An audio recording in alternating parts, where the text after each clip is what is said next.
Welcome to the Tipping Point Show. I am Jimmy Evans, and today we have a great program for you.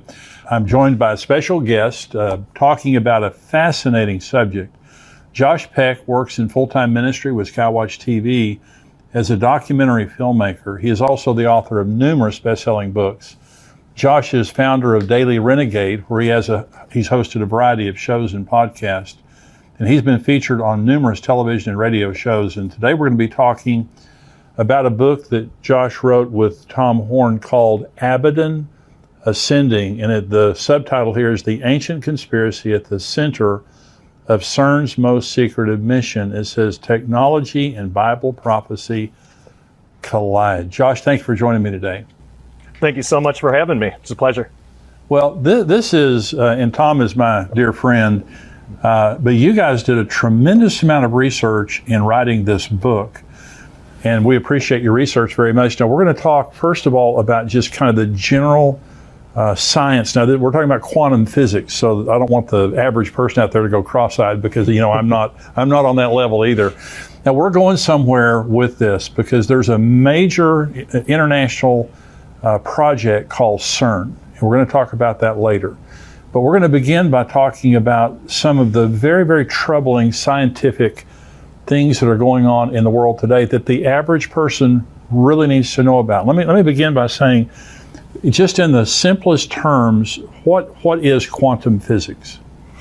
Yeah, so physics is really just the study of nature, just the study of God's creation. We would put it like that as Christians. Quantum just means the smallest of the small. So whatever the smallest bits of matter, whatever the smallest particles are, that is what quantum physics studies. So it's just studying the smallest building blocks of God's creation. We as Christians would put it like that. A scientist wouldn't. They would say nature or the universe or something. But in a nutshell, that's what it means. So the field of quantum physics, it for the average person, it makes them feel a little bit uncomfortable. But you kind of feel the opposite about that, don't you? Yeah, it really what it comes from is scientists almost speak in a different language when they talk about quantum physics, and really you find this in all areas of science. Once you kind of get the lingo, though, you can kind of understand better what they're saying, and you realize that the big picture stuff isn't actually that difficult to wrap our heads around. It's just usually not explained very well, and unfortunately, that's a huge problem in the scientific community.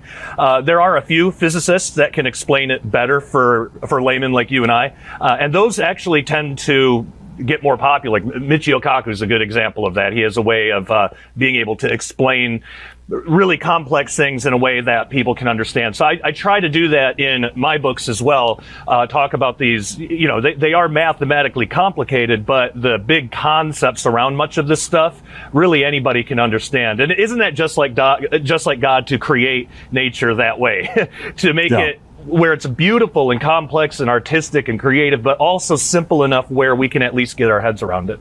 Yeah, and one of the things that just bothers me a lot is that there's this concept that there's the Bible and that there's science, and that they're against each other. They're antithetical to one another. And I think people are being beaten down today. An example would be evolution being taught in schools. The educators are saying, well, the Bible, that's a fairy tale. But here, science is an absolute fact, that can prove evolution, which they cannot. And so talk about observation versus interpretation.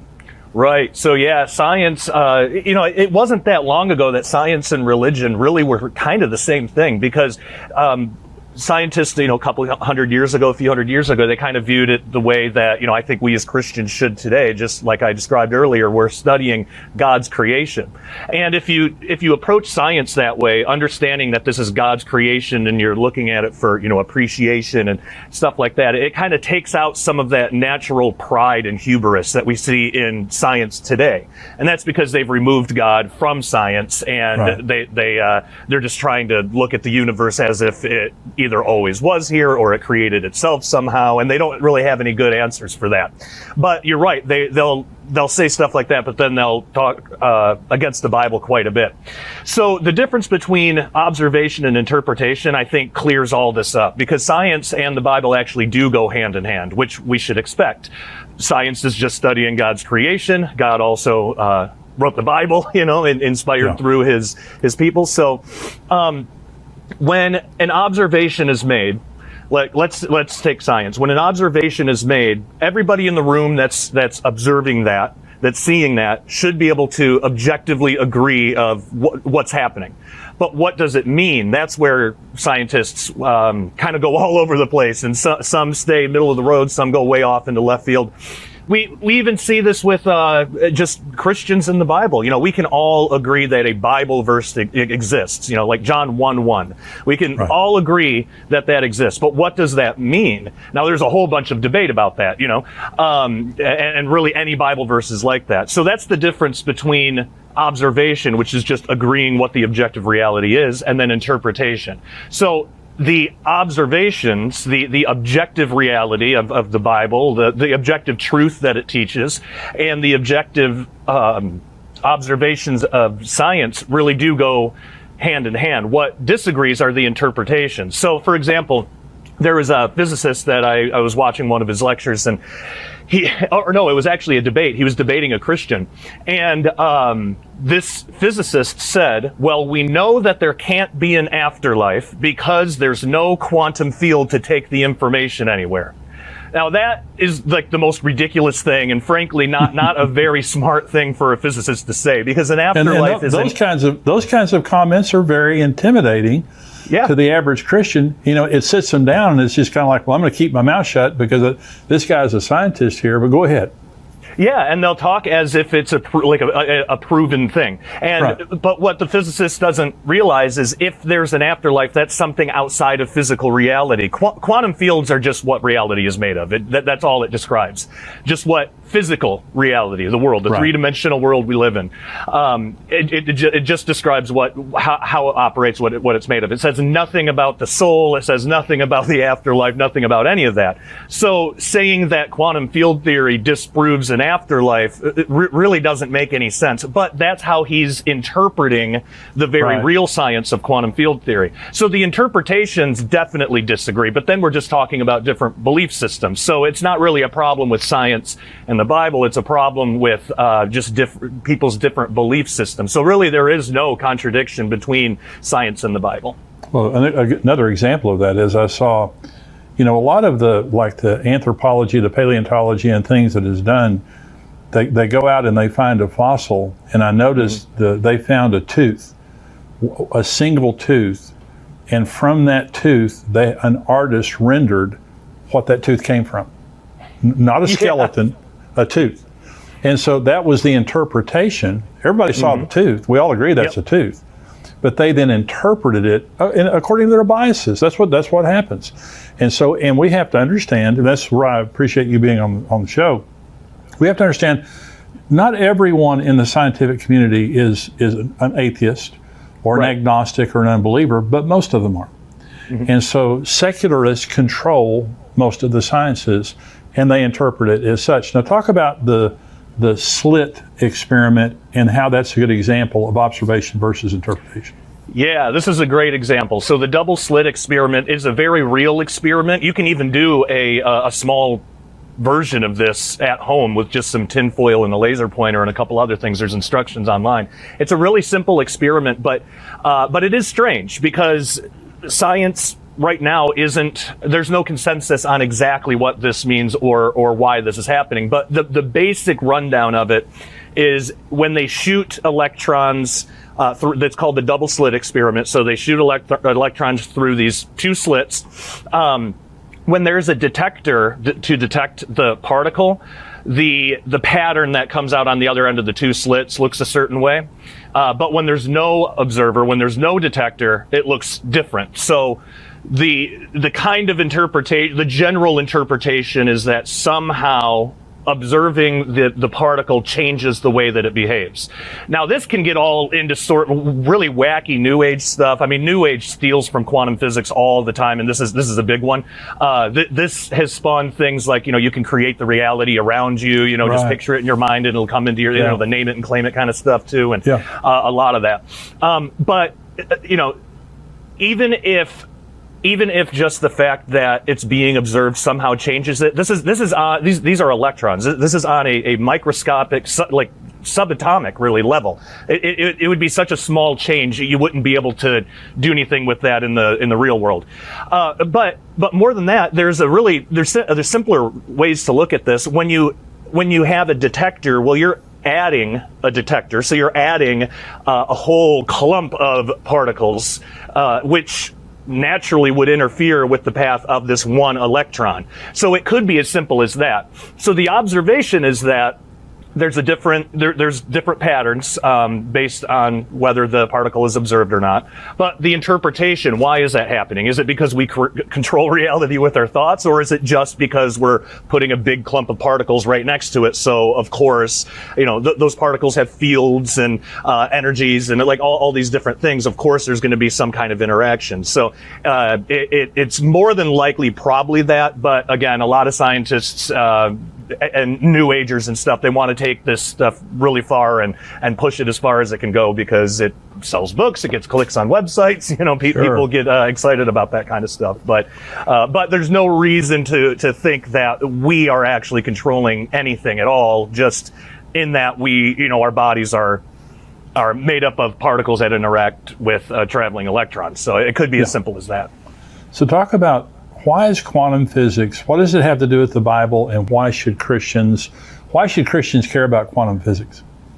Well, it's really cool because quantum physics says that everything in reality is essentially energy. But what's interesting is physicists don't know where the energy comes from. Now, we as Christians do. God spoke everything into existence. Right. But this energy is still being sustained from somewhere. And in fact, depending on which physicist you talk to, some physicists will even admit, well, we know that the energy comes from somewhere, and we even know that it can't be from our three-dimensional universe. It's somewhere outside of it. And most physicists, that's as far as they'll go, because that's a little too close to saying that, hey, maybe God exists, That's right. So even just from that standpoint, having a basic understanding of quantum physics is, I think, beneficial for the Christian if the Christian is important or interested in that topic, but also just to disarm against deception, because again, scientists will just flat out lie about what certain experiments mean and what. Absolutely. Yeah, and so we as Christians, like in that debate I brought up earlier, there would be a lot of Christians that would hear something like that and it sounds scientific. The quantum field theory says that there can't be an afterlife because there's no quantum field to take the information anywhere. And by the way, quantum fields don't take information anywhere anyway. That's not exactly, I don't know what that physicist was talking about, but when a Christian hears something like that, it can sound kind of convincing, and it's like, well, now I guess, I have my faith. I got to throw out all of science now. Well, not necessarily. Throw out some of the interpretations that disagree with the Bible, but you can keep the science. Quantum field theory it's a real thing. It's how the LHC at CERN actually works. But so having just a basic understanding of some of this stuff can help us disarm against all the deception that's out there in the scientific community.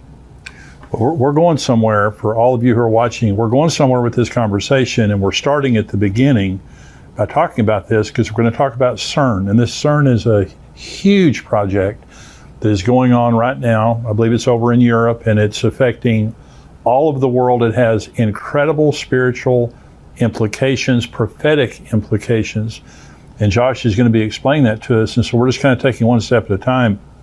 Dr. Hugh Ross, Josh, who is an astrophysicist, he's someone that kind of writes in language that I understand. And he received Christ by reading the Bible. And he started reading all of the holy books around the world of the major religions. And he said scientifically they're all just a bunch of rubbish. First of all, there wasn't anything specifically said that could be proven scientifically. He said then he got to the Bible. And when he started reading the Bible, first of all, there are 12 creation accounts in Genesis 1. And so in other words, Moses, who was not a scientist, Hugh Ross said they're all in the exact order they have to be in. And if they were in any different order, it would disprove the Bible in the first chapter. And the chances of Moses getting those right by accident are 1 in 49 million. And wow. So he starts in Genesis 1 and reads the creation account. And he said, as I read through the Bible, I realized this is a scientifically accurate book. that makes very specific claims about its scientific accuracy. Job said, and the Psalm says, God stretched out the universe. How did they know that the universe was expanding? All those kinds of statements like that. And so for believers, the reason that we're doing this program is to help you to understand, do not be intimidated by all the scientific talk of the people out there. And people are saying that the Bible is just an unscientific book. There's no science behind it. In fact, many people say science disproves the Bible. What do you say about that, Josh? Yeah, that's one of their interpretations. They say that there's physicists out there that are really, really like militantly almost against the Bible. Like Lawrence Krauss is one of them. He'll even go on podcasts and say that religion offers nobody anything, that the Bible was just written by goat herders, which isn't that kind of insulting? I mean, have you tried herding goats? I don't know how to do it. Why would that? Yeah, exactly. Why would that mean that somebody's stupid? Like, but no. When you read it, I mean, there's actual quantum physics in there. I mean, in the first chapter of Ezekiel, when it talks about these amazing heavenly beings like descending out of this whirlwind. Well, the way that they're described, it's almost like these four beings are kind of fused together in really weird, odd ways. What that actually is, there's a scientific principle there called extra-dimensional unfolding. And I know that sounds like a big word, and scientists do this all the time. I think part of it is hubris. They name things like this so it sounds more complicated than what it is. Right. All it really is imagine there's like a two-dimensional universe that's just flat on your tabletop. Well, if I put a cube down there, how can I show that cube to the two-dimensional being that doesn't have up or down? You know, If they looked at it, they would just see a square. Well, I could unfold it, and if you unfold a cube, then, you lay it out flat. It actually looks like a cross. But then they can at least have access to all of the information of that cube. They won't be able to put it together in their head what it fully looks like. Well, so the thought experiment is used to explain how a four-dimensional object could be unfolded into our own three-dimensional universe. So, right. A hypercube.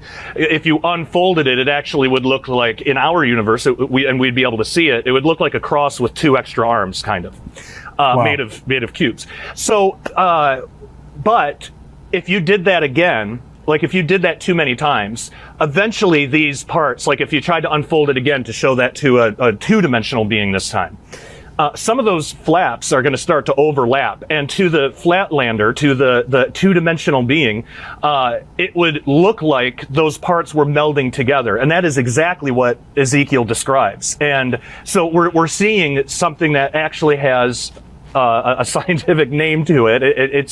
It's only a few decades old, yet somehow Ezekiel 2,600 years ago was able to, it's because he was just describing what he saw. He didn't know anything about quantum physics, but we can actually show that now, which is really phenomenal. So yeah, it's all over in the Bible. So talk about dark matter from a scientific perspective, but a Christian might interpret it differently.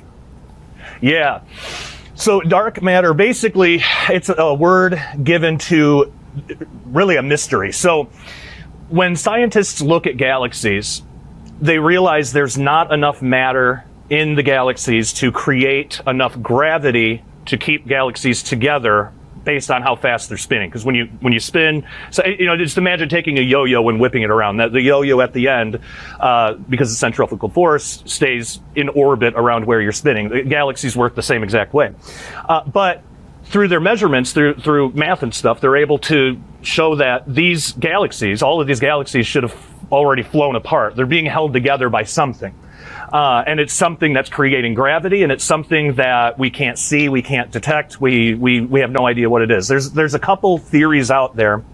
One theory is that they could just be, they call them dark particles basically, but dark matter particles. They're just loose particles. They don't connect together, but they're spread out all over.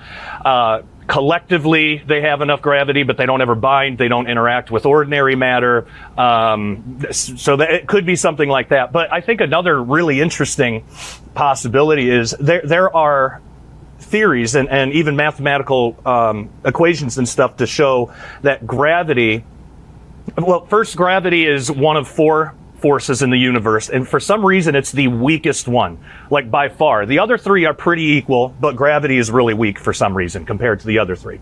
You could demonstrate this easily on your desk. You just take a paper clip, put it on your desk, and gravity's holding that down. Now get the weakest kitchen magnet that you have and put it on the paper clip, and it's going to overcome the force of gravity there. So scientists have been wondering for a long time, well, why is that? Why is gravity so much weaker? And the possibility is that gravitons, the way they've been able to show in mathematics, so the graviton hasn't been discovered officially yet, but they know that it exists because there's a gravitational field, and the field is what produces the particles. So if there's a gravity field, there's a graviton. But what they've been able to show through math is that if higher dimensions do exist, if there is a fourth dimension of space somewhere, gravitons would have the unique ability to actually bleed into these other universes, and possibly that's why gravity is so much weaker than the other forces. Well, if that's true, the opposite would be true as well. If there's four-dimensional or higher dimensional matter out there in the universe, the gravity from that would affect our universe too.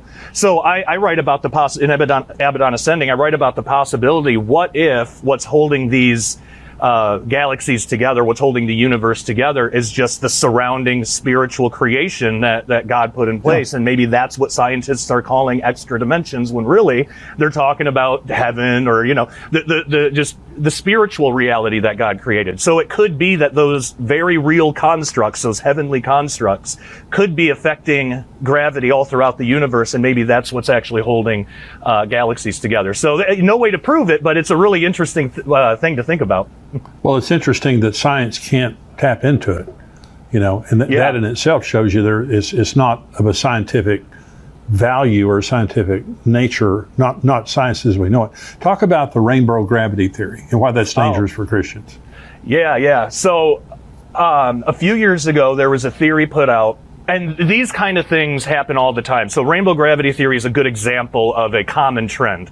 The trend is basically science will come out with a theory and say, if this is true, then it disproves this certain thing about God. I mean, they're like obsessed with the Bible with how much they hate it. But so specifically with rainbow gravity theory, the only thing that it says, and I picked this one because to me it was the most ridiculous, the only thing the theory actually says is that gravity just affects different wavelengths of light differently. So not a big deal. Gravity would be a little stronger for like a red wavelength than maybe a blue or green, so they call it rainbow gravity. The idea is if you saw light go into a black hole, because because gravity operates differently on different wavelengths, you would actually see a rainbow. So, okay, kind of cool thought. But then somehow, and I've never gotten a good explanation of this, somehow they said that if that is true, then it means that the universe could not have been created by God, and there can't be a God, there can't be a point of creation. And I don't know how they reached that, how they bridged that gap, but somehow they did. So I wrote about it in the book, and I said, first, keep your eye on rainbow gravity theory, because that second part is just the interpretation. It would not mean that. All it would mean is exactly what the theory says, that gravity operates differently on different wavelengths. I don't know why that would have to mean that the universe is infinitely old, or there's no God, or there's no time, or whatever they were trying to say with it. But they do this a lot. So I haven't heard anything about it in the past few years. I'm imagining that theory probably died, but who knows? It's something to keep an eye out for. But the main thing is that that's just one example of a larger problem. Every couple of months, there's going to be a new article coming out, where some scientists is saying, okay, here's a theory, and if this is true, it proves there can't be a God. So yeah, that's in a nutshell, that's rainbow gravity theory. If it does turn out to be true, I mean, imagine that. There could be a day where, a Christian gets up, turns on the news, and the news reporter is saying, well, scientists have proven rainbow gravity theory, and we now know that there is no God. And we wouldn't know that. But hearing that on the news could be really jarring for a Christian, and then the Christian would say, well, I got to just throw out science altogether. Science is saying there's no God, so science can't be real. No, that's not exactly what's happening. It's the interpretation that they're putting on the experiment or the discovery or the mathematical theorem or whatever. It's just the interpretation that clashes. So that whole thing about God not existing, that would be an interpretation of something that may be like a real natural phenomenon. Well, going back to the theory of evolution, it's a theory. Yeah. It cannot be observed. It cannot be replicated.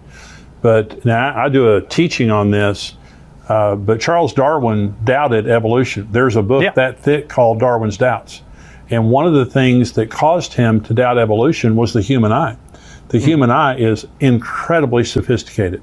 And in his book, Origin of Species, he talks about it. He said, I agree, it's absurd to believe that the human eye could come from chance. Okay. Then he explains it away. But what Charles Darwin didn't know is every cell in our body has a 4 billion letter long coded sequence. It's a code. And if there's a code, there had to be someone that writes that code. There's no such thing as a computer code without a computer programmer. Okay.